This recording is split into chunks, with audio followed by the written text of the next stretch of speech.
지난주에 같이 또 이어서 이렇게 말씀을 이렇게 교제하게 돼서 기쁘고 감사합니다. 복습을 또 해야죠. 지난주에 나오셨던데 안 나오신 분들도 계시고, 지난주에 안 나오셨는데 이렇게 새로 나오신 분도 계시고, 그렇습니다.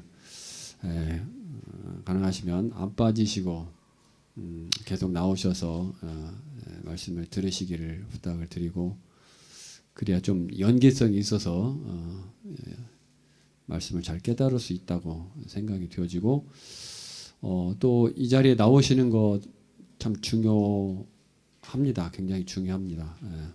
근데 더 이 자리를 더욱 효과 있게 하기 위해서는 여러분들께서 기도하시는 것이 필요합니다. 하나님 앞에 기도하시고, 주님께 내 눈을 열어서, 하나님 나의 눈을 열어서 주님을 보게 해 주십시오. 제 마음을 열어서 하나님의 말씀을 깨닫게 해 주십시오 하고, 그런 마음으로 기도함 가운데서 기도하시고, 또 기도하는 마음으로 여하튼 자리에 이렇게 오셔서 말씀을 듣게 될 때에 하나님께서 은혜를 베풀어 주십니다.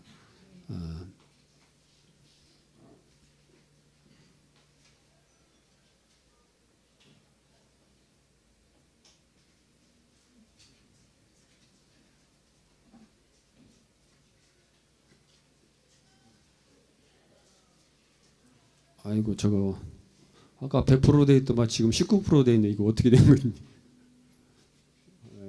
이제서 또 시작이 된 것인지. 지난 시간에 같이 일단 공부한 부분에 대해서 복습을 한번 해보도록 하겠습니다. 잠깐 복습을 하도록 하겠습니다.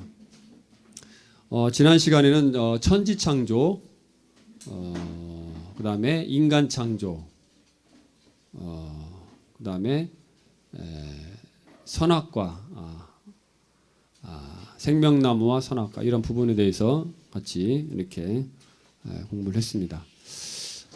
뭐 다른 부분 다 중요하겠지만 굉장히 중요한 부분 중에 하나가, 하나님께서 사람을 지으셨죠. 하나님께서 사람을 지으셨는데 어떻게 지으셨죠? 어떤 모양으로 지으셨죠? 예? 예, 현민이. 예, 하나님의 형상대로. 예, 감사합니다. 예. 또 아시는 분요? 하나님의 형상대로. 또 뒤에 있죠. 한 말씀 또 있잖아요. 하나님의 형상을 따라 하나님의 모양대로, 이렇게 두 가지로 이렇게 말씀을 하셨습니다. 그래서 하나님께서 우리를 지으실 때 하나님의 형상대로 지으셨다고 말씀하시는데, 하나님의 형상대로, 하나님의 이미지, 그 말씀을 드렸죠. 하나님의 모양, 하나님을 닮은 존재로 지으셨다는 것. 우리를, 사람을 바라보게 될 때 하나님을 볼 수 있는, 하나님의 모습이 투영된 그런 존재로 지으셨다는 것입니다. 그래서 사람이 얼마나 존귀한 존재인지, 어떤 사람들은 짐승이나 사람이나 똑같지 않느냐 이렇게 이야기하고, 사람을 뭐 사회적 동물이다 이렇게 표현을 하잖아요. 그래서 사회를 이루고 있는 동물에 불과하다 이런 표현도 하지만, 그것은 잘 모르는, 하나님을 모르는 이야기이고요. 하나님께서는 우리를 하나님의 형상대로 지어주셨습니다. 그것은, 하나님은 어떠하신 분입니까? 예? 하나님은 어떠하신 분이에요? 네. 하나님은 천지 만물의 창조주이십니다. 절대 주권을 가지신 분이시고 지극히 존귀하신 분이십니다. 이 세상에, 온 우주 가운데서 가장 존귀하신 분입니다. 주권자이시고 하나님이시고, 그렇기 때문에 그 창조주의 형상을 따라서 우리가 지음을 받았다는 것은 굉장히 놀라운 것이고요. 정말 우리는 복된 사람인 것을, 복된 존재인 것을 깨닫게 됩니다. 밖에 있는 개나 돼지나 그런 사자나 이런 짐승하고는 차원이 다른 존재입니다. 그런 존재로 하나님께서 우리를 지으셨습니다. 그래서 하나님의 형상대로 지어서 우리는 하나님과 사랑을 나눌 수 있는 사랑의 대상으로서 하나님께서 우리를 지으셨고요. 또 하나님과 교제할 수 있는, 서로 이렇게 영을 통해서 교제할 수 있는 존재로, 또 하나님의 창조물, 피조물들을 다스릴 수 있는 그런 통치자로서 권한을 우리에게 위임하는, 아담에게 그와 같은 일들을 하셨음을 우리가 볼 수 있습니다. 그래서 하나님께서 이와 같이 우리를 존귀한 존재로 지어 주셨습니다. 오늘은 이 컴퓨터가 작동이 잘 안 되는 관계로 말씀을 직접 좀 보시고 교제를 해야 될 것 같습니다. 지난주에 나눈 말씀은요, 굉장히 중요한 말씀이에요. 굉장히 중요한 말씀이기 때문에 여러분들 이러한 부분들을 잘 아시고 또 이렇게 묵상해 보시고 그 의미들을 생각해 보시고 깨닫고 하는 것들이, 또 믿고 하는 것들이 중요합니다. 그냥 지나갈 만한 그런 내용이 아니거든요. 그래서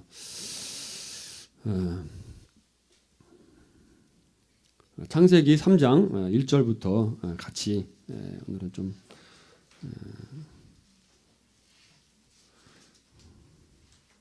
먼저 한번 교독을 하고요. 이렇게 같이 보도록 하겠습니다.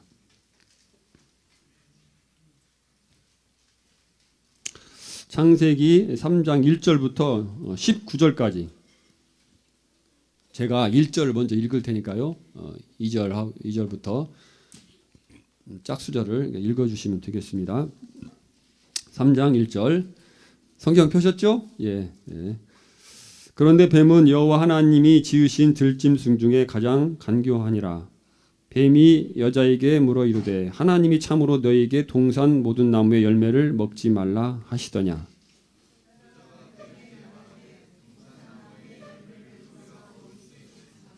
동산 중앙에 있는 나무의 열매는 하나님의 말씀에 너희는 먹지도 말고 만지지도 말라. 너희가 죽을까 하노라 하셨느니라.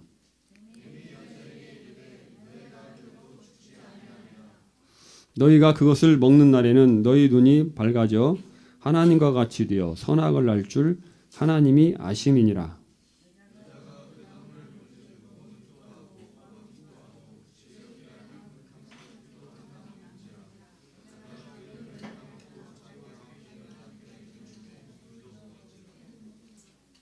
이에 그들의 눈이 밝아져 자기들이 벗은 줄을 알고 무화과 나무 잎을 엮어 치마로 삼았더라.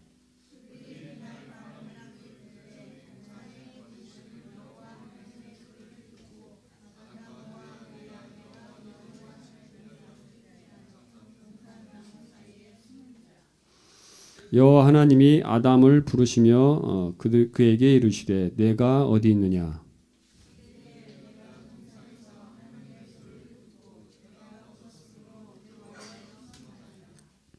이르시되 누가 너의 벗었음을 내게 알렸느냐. 내가 내게 먹지 말라 명한 그 나무 열매를 내가 먹었느냐.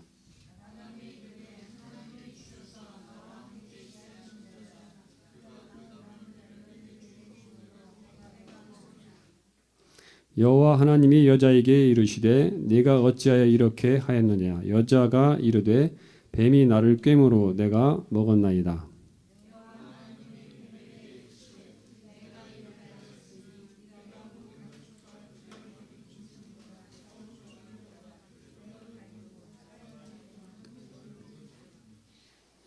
내가 너로 여자 원수가 되게 하고 내 후손도 여자의 후손과 원수가 되게 하리니 여자의 후손은 내 머리를 상하게 할 것이요 너는 그의 발꿈치를 상하게 할 것이니라 하시고.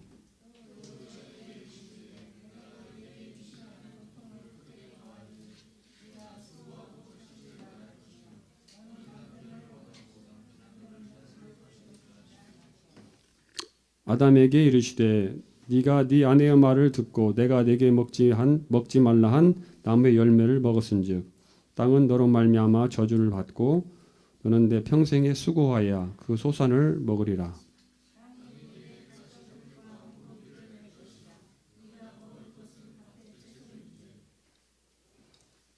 19절 같이 읽도록 하겠습니다. 시작. 내가 흙으로 돌아갈 때까지 얼굴에 땀 흘러야 먹을 것을 먹으리니 내가 그것에서 취함을 입었음이라. 너는 흙이니 흙으로 돌아갈 것이니라 하시니라.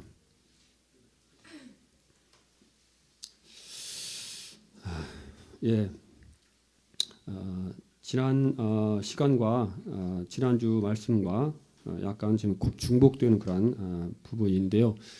지난주에 시간이 좀 촉박해서 드리고자 하는 말씀들을 드리지 못한 그런 부분이 있고 또 오늘 나누는 말씀은 연대기 성경 강좌의 말씀 중에서 굉장히 중요한 부분, 몇 부분 중에 한 부분이라고 제 마음 가운데 생각이 듭니다. 그래서 다시 한번 좀 반복도 하고 더 확장해서 자세하게 교제의 말씀을 드리기를 원합니다. 3장부터 1절부터 19절까지 말씀을 저희 같이 읽어보았습니다. 하나님께서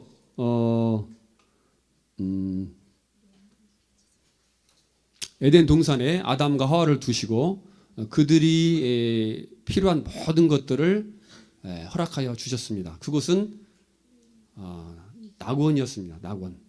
그래서 부족한 것이 전혀 없는, 부족함을 전혀 느끼지 못하는 그런 완벽한 환경이었습니다. 그리고 하나님과 동행하였고 하나님과 깊이 교제하였고 그와 같은 환경 가운데서 여러 가지 그들이 삶을 살았습니다.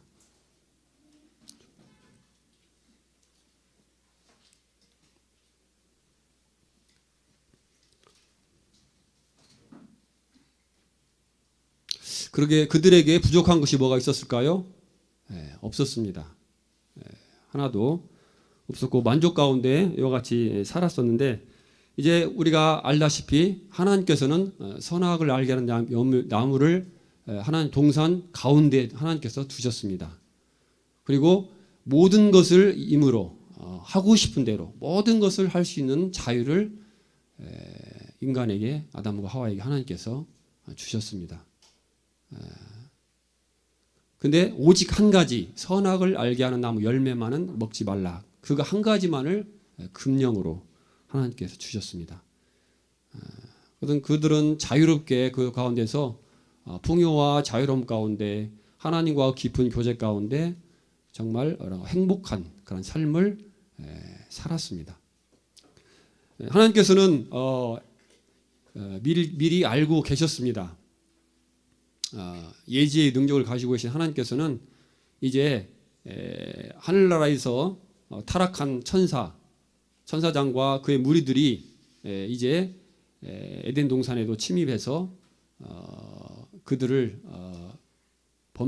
범죄하도록 그들을 이런 술책을 쓸 것을 하나님께서는 미리 알고 계셨고 그런 목적하에서 그들에게 경고의 메시지로 해서 선악과를 동산 중앙에 두셨습니다. 이 동산에 침입자가 있을 것이며 이들이 위험을 경고하는 그런 차원에서 선악과를 주셨고 그것을 먹지 말도록 이렇게 말씀을 하셨습니다.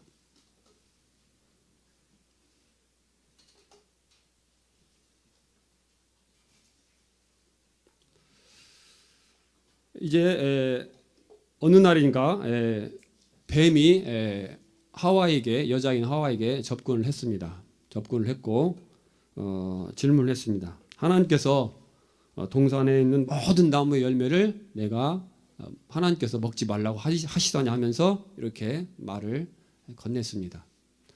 하나님께서는 어떻게 말씀하셨죠?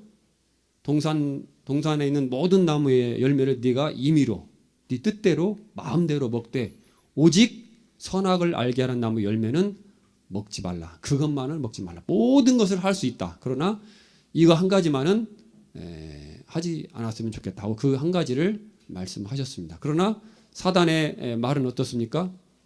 사단은 아주 지혜로운 자입니다.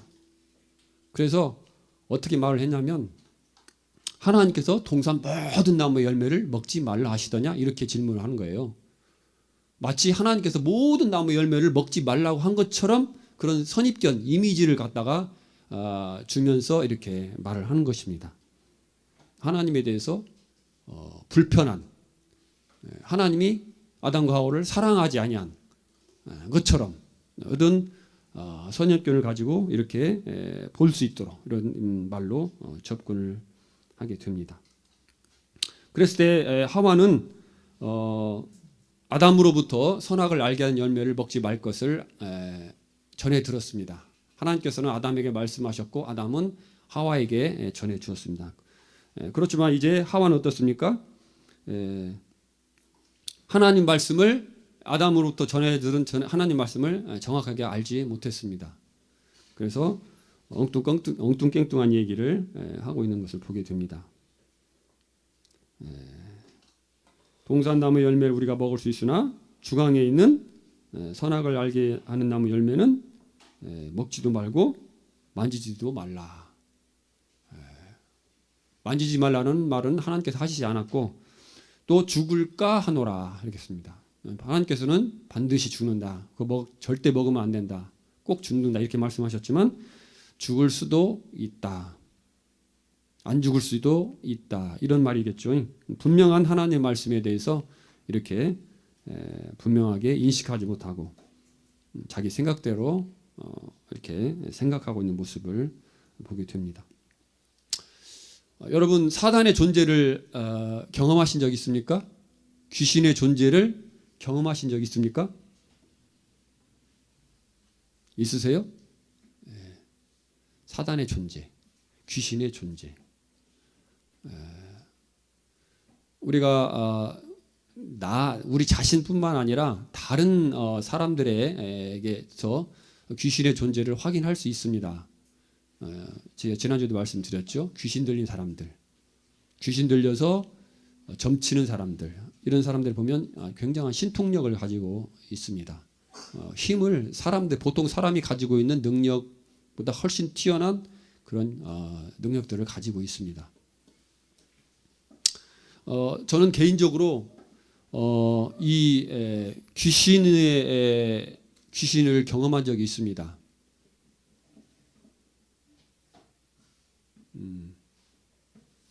됐나요?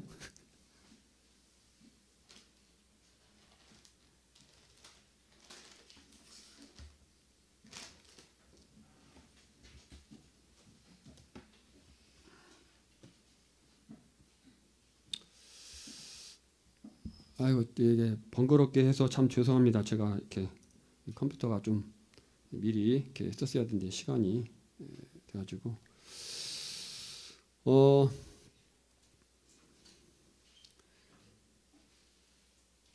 사단은 이제 아담에게 접근해가지고 첫 번째 이렇게 의문을 불어넣습니다. 의문을 불어넣고요. 그 다음에는 의심하게 합니다. 의심하게 해요. 의문을 불어넣고 그러면은 그 말을 듣고 이렇게 의심을 이제 하게 됩니다. 그러다가 이제 불신 가운데 믿지 못하도록 불신임하게 만들고 결국은 이제 나중에는 어떻게 합니까? 거짓을 진리가 아닌 거짓을 이제 믿고 거짓 확신을 가지게 하도록 이와 같이 역사하는 모습들을 볼 수 있습니다. 여기 창세기 3장에서도 이제 뱀이 여자에게 와서 4절에 뭐라고 있습니까? 동산 모든 나무 열매를 먹지 말라 하시냐고 이렇게 질문하고 의문을 이렇게 의심을 하도록 이렇게 질문을 한 다음에 결국 나중에는 어떻게 합니까? 4절에 보면은 결코 죽지 아니하리라 이렇게 말하고 있는 것을 보게 됩니다.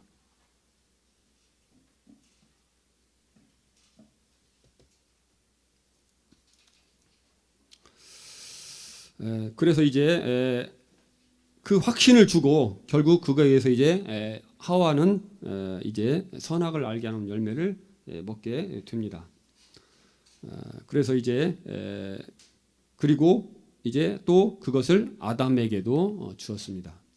하와는 이제 그와 같은 일이 있었을 때 먼저 아담에게 와서 상의를 했었어야 했습니다. 아담에게 와서 그와 같은 일들을 상의를 하고 그가 하나님의 말씀이 어떠한지 분명히 알았어야 했고 또 그렇지 못할지라도 이제 그 중요한 문제에 있어서는 이제 아담에게 와서 상의를 했었어야 됐습니다. 그러나 그는 그렇게 하지 않고 그냥 자기가 임의적으로 행동을 했고 결국 그것을 또 아담에게 주게 되었고 아담도 하나님의 말씀을 어기고 이와 같이 선악을 알게 하는 열매를 먹게 되었습니다.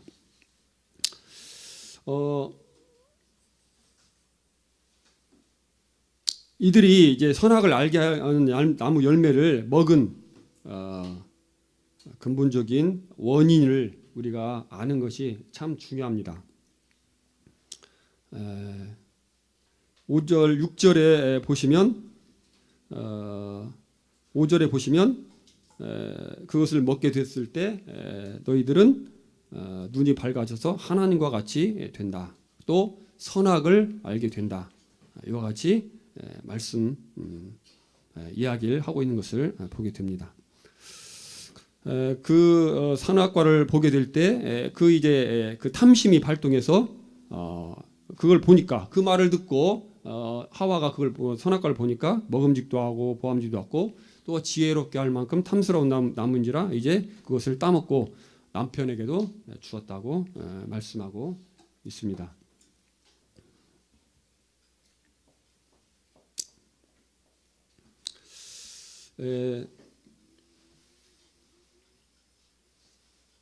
국가에도 나라에도 법이 있죠. 나라의 법이 있습니다. 사회에도 규범이 있고요. 가정에도 규범이 있습니다. 어느 곳에든지 이와 같은 질서와 규범은 있는 것을 보게 됩니다. 그래서 우리가 이 선악과를 보게 될 때 하나님께서 이 하나님의 피조물인 사람과 하나님 사이에서도 분명한 규범과 질서가 존재해야 되는 것입니다. 그것은 선악과는 그와 같은 것을 말해주고 있는 것입니다. 우리가 가정에서 부모님이 계십니다. 가정에 부모가 있고요. 부모님들은 자녀들에게 해야 될 일들과 하여서는 안 되는 일들을 이야기를 해줍니다. 그와 같은 것은 가정을 질서를 유지하고 평안하게 유지하는 데 필요한 것입니다. 그리고 또 자녀들이 정상적이고 건강하게 정신적으로나 육체적으로나 건강하게 자라도록 하기 위해서 그와 같은 것들을 사랑 가운데서 말씀해 주시는 것입니다. 어떤 구속하고 잘못되기를 원하고 다른 목적을 가지고 그와 같이 하는 것이 아니라 가정을 위해서 또 자녀들을 위해서 그와 같은 규범과 그런 말씀들을 하시는 것입니다. 하나님께서도 이와 같이 선악과를 통해서 에덴 동산에서 그와 같은 목적을 가지고 말씀하셨습니다.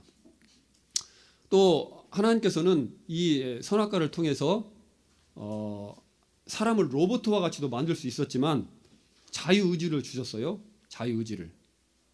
그래서 하나님을 자유의지를 통해서 순종할 수도 있고 또 하나님을 불순종할 수도 있는 지난주에 말씀을 드렸죠. 사람은 혼을 가진 존재인데 지정의 세 가지의 그런 성품을 가지고 있다. 그래서 지식과 그다음에 감정과 의지, 자기 의지를 가지고 뜻을 가지고 판단하고 이렇게 행동할 수 있는 그런 능력을 가진 존재로 하나님께서 지으셨다고 말씀을 드렸잖아요. 그래서 하나님께서는 이와 같은 자유의지를 통해서 뭐 로봇과 같은 존재로 만들 수도 있었지만 하나님은 그와 같은 인격체로 사람을 만들지 아니하고 이와 같은 자유의지를 가지고 가진 존재로 자원에서 하나님을 순종할 수 있는 존재로 이와 같이 만드셨습니다. 선악과는 아담과 인간과 하나님 사이에 있어서 최소한의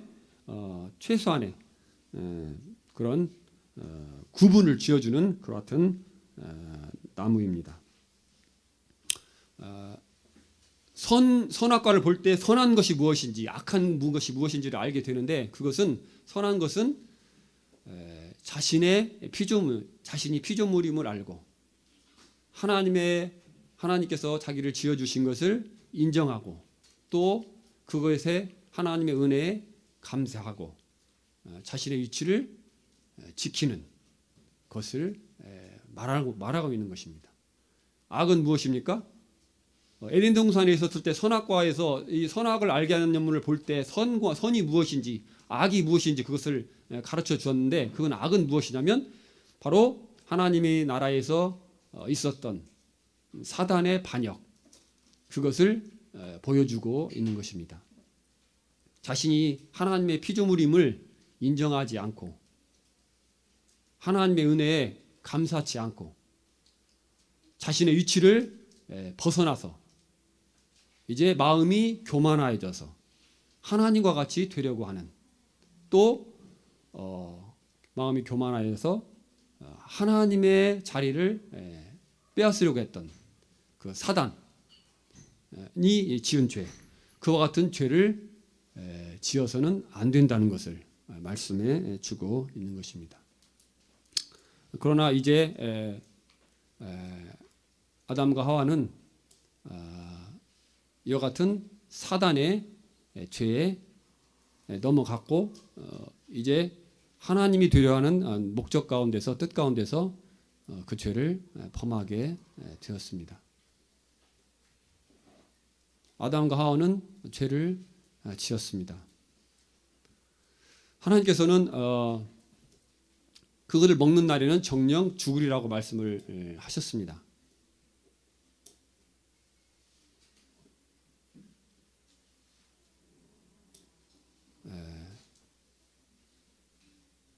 선악을 알게 하는 나무 열매를 먹은 것은 아주 사소한 우리가 지나가다가 과일나무에 과일을 하나 따먹은 것과 같은 그런 죄에 해당하는 죄가 아니라는 것입니다.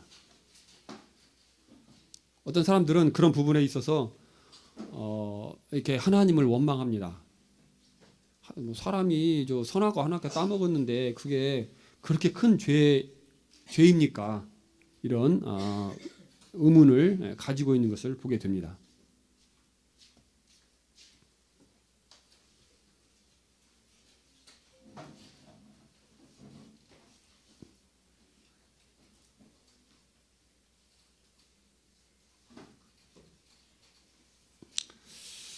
인자다 나왔네요.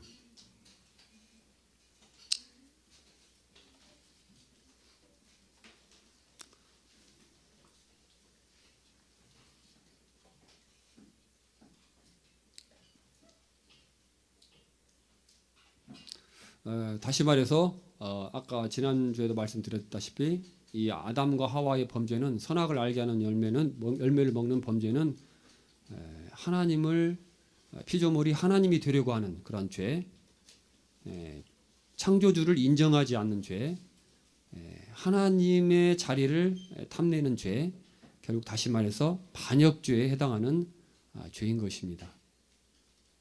그래서 이것은 참으로 큰 죄이고 무서운 죄입니다.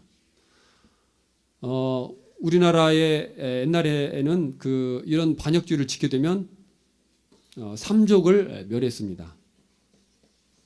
삼족이 뭔지 아세요? 제가 반역죄를 반역을 죄를 지어서 왕이 되려고 했으면은 저만 죽이는 게 아니에요. 저만 사형을 당하는 게 아니에요. 제 본가, 그 다음에 제 외갓집, 그리고 제 처가. 이게 이제 찾아보니까 3족이 이렇게 되더라고요. 3족이 뭔가 했더니 이게 이 죄가 얼마나 무서운 죄인가를 보여주고, 다시 말해서 이것은 씨를 말리는 거예요. 다시 반역의 죄를 꿈도 못 꾸도록 아주 그 주변에 있는 사람들의 씨를 싹 말려버리는 것입니다. 사람을 다 죽여서. 그만큼 이 반역죄는 엄하게 다스렸음을 보게 됩니다. 사단은 거짓의 아비이고 속이는 자입니다. 그리고 뱀을 통해서 이제 하와에게 접근했고요. 하와는 어떻습니까? 하와는 눈치채지 못했습니다. 뱀이 뱀으로만 인정을 했지 그 안에 사단이 들어가서 그렇게 말하고 있는 것을 알지 못했어요. 지금도 마찬가지입니다. 그래서 하나님을 믿는 사람들 가운데, 또 하나님을 아직 믿지 않는 사람들 가운데서도 하나님을 믿는 것에 대해서 굉장히 방해를 합니다. 그걸 분명하게 인식할 수가 있어요. 하나님 성경 말씀 듣는 거 엄청 싫어하고요. 귀신들, 사단, 하나님 말씀 듣는 거 싫어해요. 그리고 예배당에 나오려고 하면은 어떤 경우에는 막 괴롭혀요. 막 바쁜 일을 만들어 가지고 예배당에 못 가도록 만들어요. 하나님을 믿지 못하도록, 말씀을 듣지 못하도록 여러 가지 방법과 수단과 방법을 동원해서 그런 방해 공작을 합니다. 왜 그렇습니까? 사단은 이제 하나님과 원수가 되었습니다. 이제 하나님 앞에 이제 멸망받기로 작정되어 있는 자이고, 영원토록 지옥의 불못에서 고난을 당할 수밖에 없는 그런 자입니다. 또 특징은 뭐냐면 그는 절대 회개하지 않습니다. 자기의 잘못을 절대 인정하지 않아요. 끝까지 버팁니다. 하나님을 인정하지 않고요. 하나님을 끝까지 회방합니다. 네. 제가 살펴본 결과로 그와 같은 특징을 가지고 있는 것을 보게 됩니다.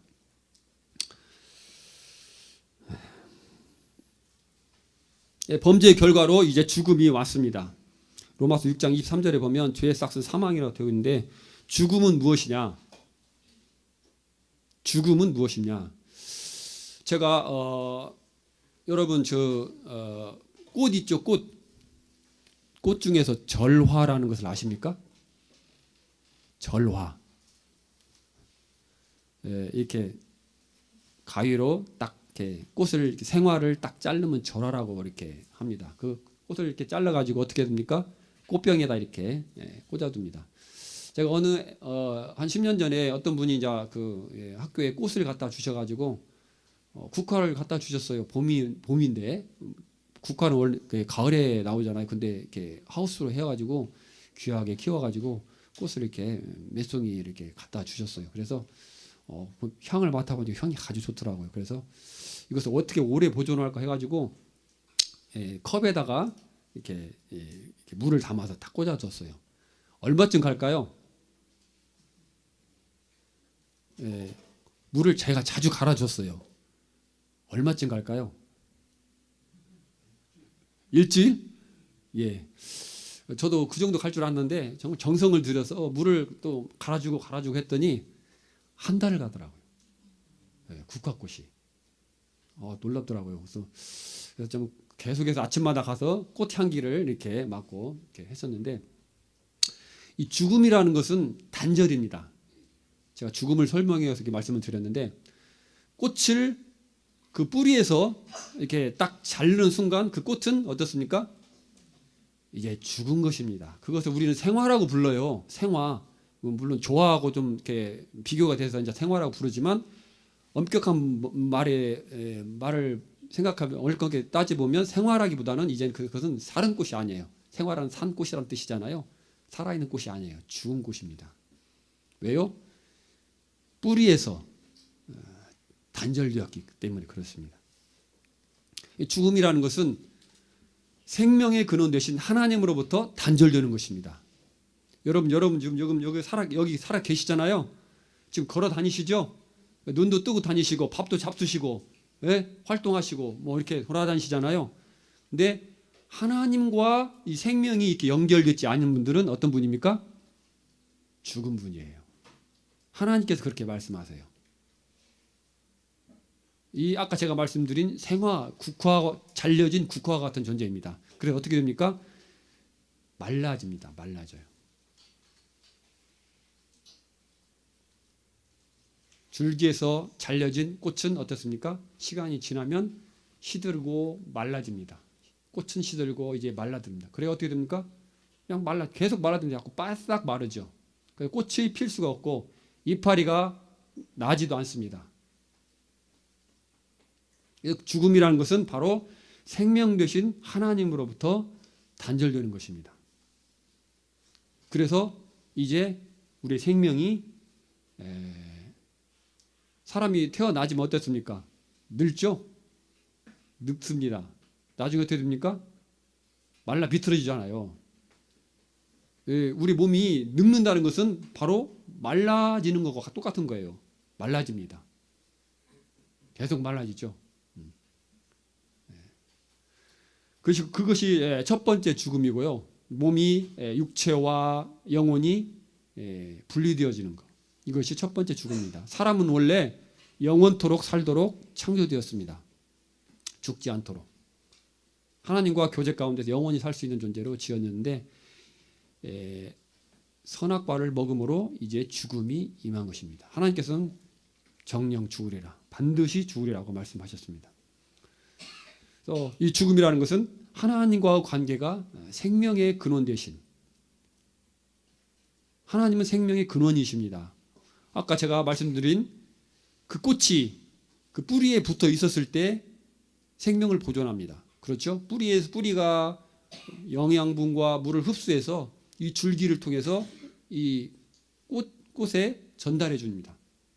그랬을 때 그 생명이 살아있는 생명으로 유지가 되는 거죠. 그런데 단절될 때 어떻습니까? 말라지는 것입니다. 죽음이라는 것은 하나님과 영혼이 이별하는 것입니다. 첫 번째, 육체와 영혼이 이별하는 것, 분리되는 것이고, 이제는 마지막 날에는 하나님이 계신 천국에 갈 수 없고 주님과 영원히 분리되는 것입니다. 그래서 꺼지지 않는 불에 태워지는 것입니다. 영원토록 태워지는 것입니다. 두려운 것은 뭐냐면 영원토록 태워지는데 없어지지 않는다는 거예요. 멸해지지 않는다는 거예요. 계속해서 감각을 가지고 살아있다는 것입니다. 그것이 두려운 사실입니다. 범죄의 결과로 사람은 이제 사단의 종이 되었습니다. 사람은 사단의 종이 되었습니다.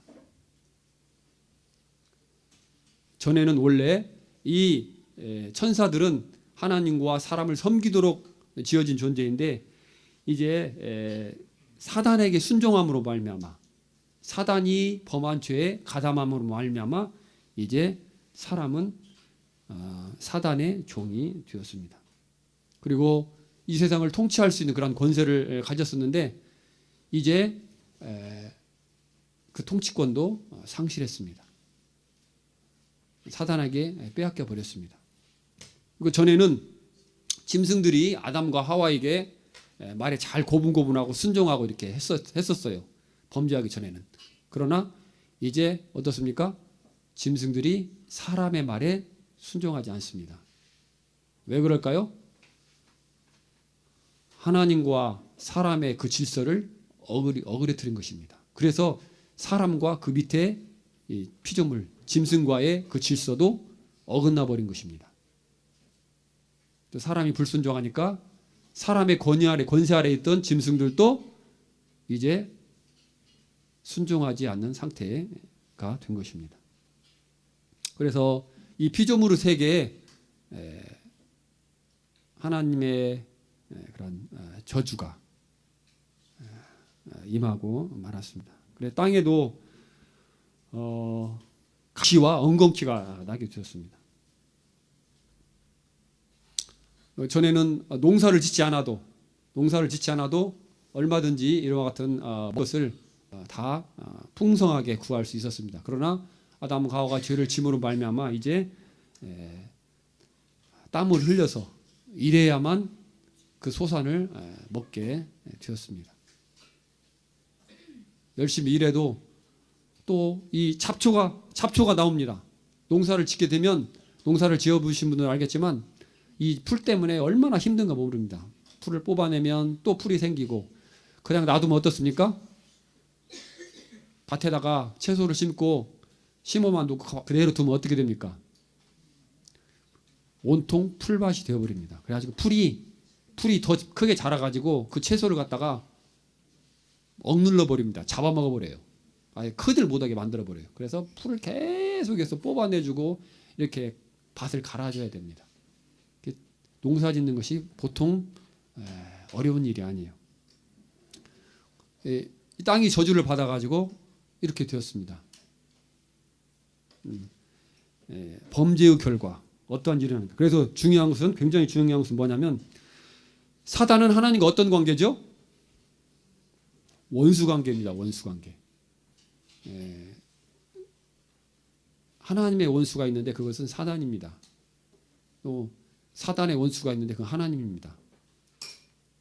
근데 하나님과 그 사랑의 관계를 맺고 유지되었던 아담과 하와가 사단에게 복종해서 죄를 지음으로 말미암아 사단에게 종이 되었습니다. 그래서 이제는 하나님의 원수가 되어버린 것입니다. 그래서 사람이 태어나면 이제 막 우리가 부모를 통해서 태어나면 어떻게 됩니까? 어떤 신분으로 태어납니까? 하나님의 자녀로 태어나는 것이 아니라 하나님의 원수로 태어납니다. 죄의 종으로 태어납니다. 사단의 종으로 태어납니다. 이런 놀라운 이런 무서운 결과가 아담과 하와가 선악을 알게 하는 열매를 먹음으로 같이 발생이 되었습니다. 이제 범죄의 결과 아담과 하와는 벌거 벗은 것을 알게 되었고 하나님을 두려워하게 되었습니다. 그리고 하나님을 피하게 되었습니다. 그리고 하나님 앞에 도망가게 되었고 하나님을 의지하지 않고 자기 자신을 의지하고 그다음에 하나님으로부터 독립했고 그리고 이제 지옥의 형벌을 사단과 함께 타락한 천사들과 함께 이제 지옥의 영원한 형벌을 받을 수밖에 없는 그러한 결과를 맞게 되었습니다. 아담과 하와가 에덴 동산에 있었을 때는 서로 벌거벗은 상태였습니다. 그러나 그들이 서로를 보게 될 때 부끄러워하지 않았어요. 왜 그랬을까요? 여러분 목욕탕 가시잖아요. 여러분 목욕탕 가면 이렇게 이제 목욕탕 가면 어때요? 부끄러워요? 안 부끄러워요? 부끄럽죠? 남자들끼리만 있어도 부끄러워요. 개인적으로 참고 가지만 그런 면이 이렇게 있습니다. 그런데 아담과 하와는 서로 부끄러워하지 않았습니다. 왜 그랬을까요? 그들은 죄가 없는 상태였고 온전히 사랑하는 상태였기 때문에 그렇습니다. 그래서 하나님께서 아담에게 하와를 만들어 가지고 하와를 지어 가지고 이게 하와에게 아담에게 이끌어오니까 아담이 하와를 보면서 뭐라고 얘기했습니까? 창세기 2장에 이는 내 뼈 중에 뼈요 살 중에 살이라 이렇게 말했어요. 자기 몸처럼 생각한 것입니다. 자기 몸의 가장 중요한 부분처럼 이렇게 여긴 것입니다. 자기 몸의 일부로, 자기 몸으로, 자기 자신으로 이렇게 생각한 것입니다. 여러분 우리 자신을 우리가 거울을 통해서 벗은 모습을 볼지라도 어때요? 부끄러움이 있어요, 없어요? 내 자신의 모습을 볼 때 부끄러움이 없습니다. 나 자신을 보는 것에 대해서는 벌거벗은 모습을. 그러나 다른 사람들을 볼 때 또 다른 사람이 나를 볼 때는 부끄러움이 있죠. 아담과 하와에게는 그와 같은 죄가 없었을 때는 그와 같은 상태에 있었습니다. 그러나 죄를 짓고 나서는 이제 그들이 온전한 상태를 이룰 수 없었다는 것입니다. 온전한 사랑을 부부간에 가질 수 없었다는 거예요. 이게 무서운 것이죠.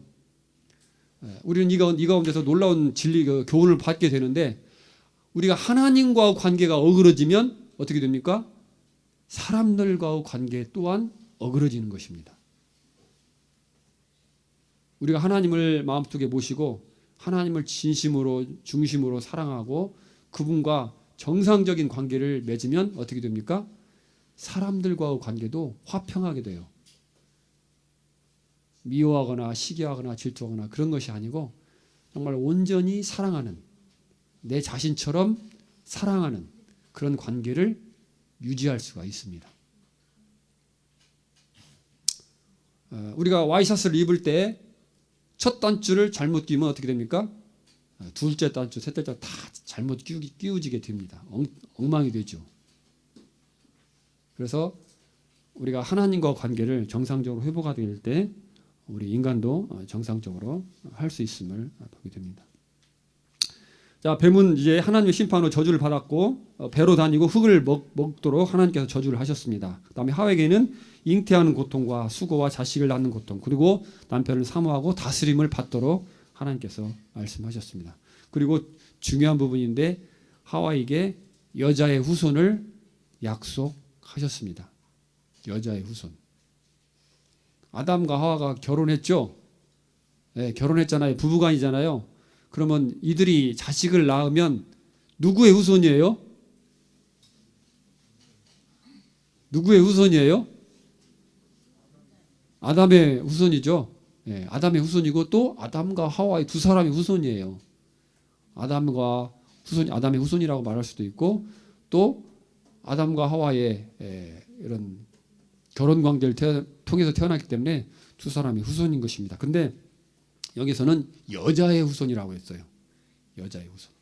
그래서 이제 하나님께서는 이제 사단이 이제 아담과 하와에게 접근해서 그들이 죄를 짓고 하나님을 거역하고 떠나서 이제 멸망당하도록 했고, 사단은 정말 좋아가지고 박수를 치고 정말 기뻐했을 거예요. 하나님을 골탕 먹이고 사람이 저주받게 만들어가지고 하나님이 사랑하는 자를 갖다가 저주받게 만들었으니까 원수관계에서 얼마나 기뻤겠습니까? 그러나 하나님께서는 그와 같이 사람이 멸망당하는 것을 원치 아니하시고 그들에게 구원을 받을 수 있는 기회를 말씀하셨습니다. 그래서 약속하셨습니다. 그게 뭡니까? 네? 그게 뭐죠? 김지원, 그게 뭐죠? 여자의 후손. 여자의 후손.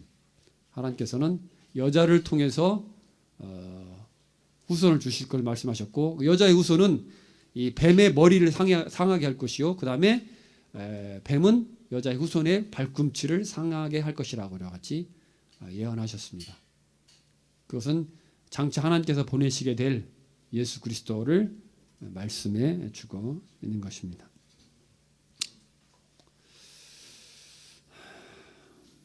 이제 세상은 달라졌습니다. 이들은 이제 죄를 지음으로 에덴에서 쫓겨났고요. 생명나무 열매를 먹을 수 없도록 하나님께서 화염검을 통해서 하나님께서 지키도록 하셨습니다. 그 다음에 그들에게 이제 이 땅에 온 것은 수고하고 해충, 그 다음에 잡초, 그 다음에 농사를 지어도 어떻게 됩니까? 병충해가 있어요. 병충해. 그 다음에 사람이 병듭니까? 병이 듭니다. 병들고 아프고 괴롭고 고통스러움이 옵니다. 고통이 있고요, 연약함이 있고요. 그 다음에 여자는 해산의 수고를 겪어야 됐고 고된 노동을 했고요, 해야 됐고요. 이제 추위가 임했습니다. 그 맹수의 두려움, 이제 짐승들이 이제 말을 안 듣고 사람을 잡아먹는, 배가 고프면 이제 사람에게 달려들어가지고 이제 사람을 잡아먹는 그런 위험까지도 겪게 되었습니다. 슬픔과 고뇌가 있었고요, 죽음이 임했고요. 사람들과 사이 어떻습니까? 서로 싸우고 전쟁합니다. 죽고 죽이고 미워하고 시기하고 질투하고 이런 죄들. 그래서 이제 한 사람의 순종치 아니함으로 모든 사람이 죄인이 되었습니다.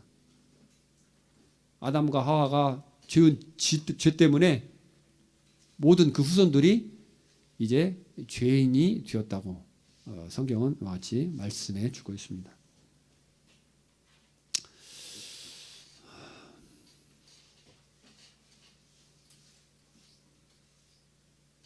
네, 하나님께서는 이제 아담과 하와가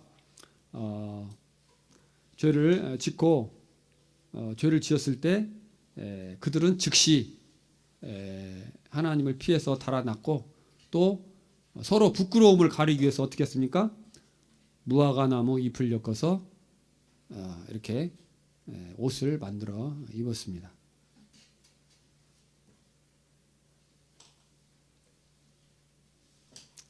근데 이제 날이 서늘할 때 이제 그들이 무화과나무 잎을 통해서 이제 옷을 만들어 입었어요. 치마를 이렇게 해서 입었습니다. 그리고 이렇게 다녔어요.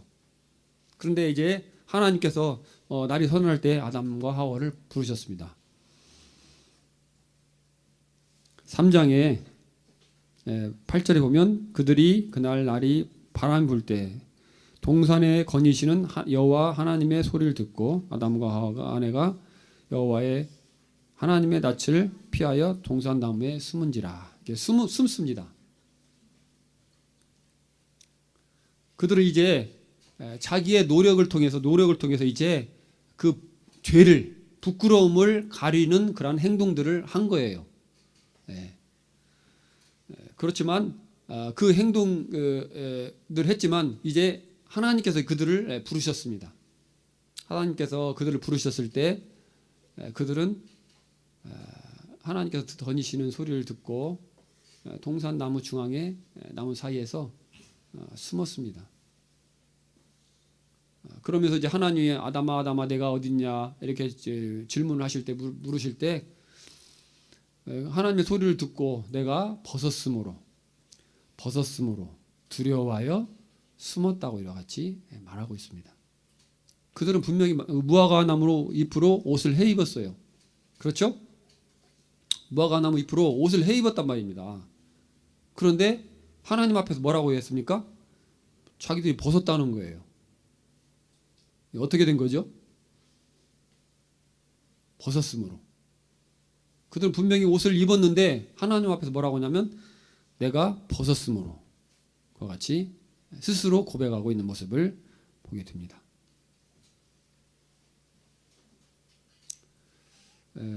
이것은 중요한 의미를 담고 있는데 하나님은 거룩하신 분이고 하나님은 겉을 보시는 분이 아니고 속을 보시는 분입니다. 우리의 죄를 하나님은 다 보고 계시는 분입니다. 그래서 아담과 하와가 그들의 부끄러움을 죄를 가려보려고 자기의 노력을 통해서 그와 같이 가렸지만 어떻습니까? 그것은 그들의 죄를 하나님 앞에 가리지 못했다는 것입니다. 자기들끼리는 가릴 수 있었겠죠. 아담과 하와가 둘이 바라볼 때는 너도 가렸고 나도 가렸네? 부끄러움이 보이지 않네? 이렇게 말했을 것입니다. 그러고 다녔습니다. 그러나 정작 그들이 하나님 봤을 때는 어떻습니까?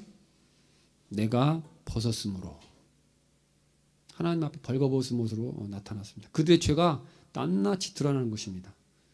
속일 수 없는 것입니다. 그들이 죄인됨을 그대로 스스로 고백할 수밖에 없는 것입니다.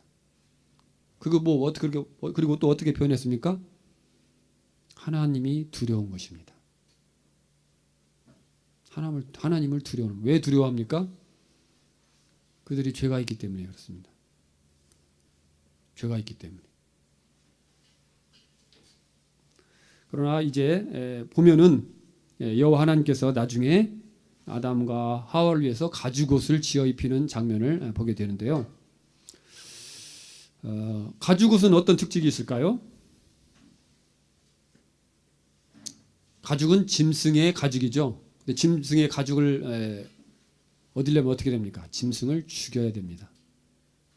여러분 짐승을 죽여 보셨습니까? 짐승 죽여 보신 분, 닭 잡아 보신 분, 예, 자매님. 또 개 잡아 보신 분 안 계시네요. 때리는 거 말고 잡아 보신 분. 짐승을 잡는 것은 즐거운 일이 아닙니다. 뭐 짐승 죽이는 거요. 저도 어렸을 때 초등학교 때 닭을 여러 마리 잡아봤어요. 시골에 살아가지고 어머니 할머니가 길성아 닭 잡아라 그러면 이제 닭을 제가 이제 이렇게 목을 졸라가지고 잡아요. 그래가지고 이렇게 털을 뽑고 뭐 해가지고 배를 가려고 해서 이렇게 이제 끓여서 이렇게 고기로 먹습니다. 먹을 때는 맛있어요. 근데 잡을 때는 즐거운 일이 아니에요. 짐승을 죽이는 것은 막 죽일 때 막 푸득푸득 막 안 죽으려고 막 몸부림치고 그렇습니다. 그게 즐거운 일이 절대 아니에요. 근데 아담과 하와가 이 죄를 가리기 위해서 어땠습니까?